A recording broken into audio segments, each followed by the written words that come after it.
अपने रिश्ते को वापस पाने के लिए मैं सब कुछ करूंगी और तुम जान जाओगे कि मैंने ये सब कुछ क्यों किया। तुम्हें पता चल जाएगा कि मेरी मोहब्बत कभी खत्म नहीं हुई थी। तब मैं पनाह लूंगी तुम्हारे रहम की छांव में बारान का रबे। उन लफ्जों की तकलीफ से जिनसे मैंने तुम्हें जख्मी किया, उसी रहम में पनाह लूंगी।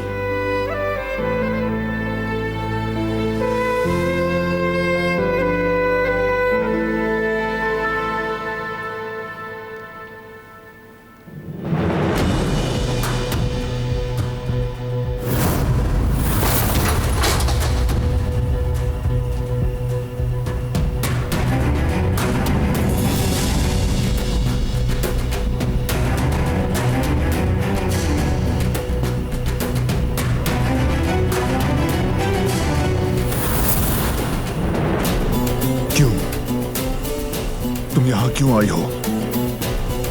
क्या कर रही हो तुम दिलान?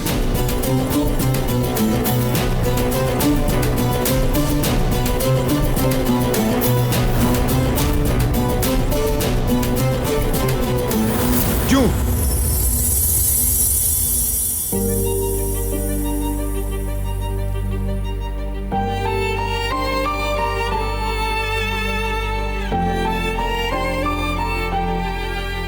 इन आंसुओं की वजह क्या है?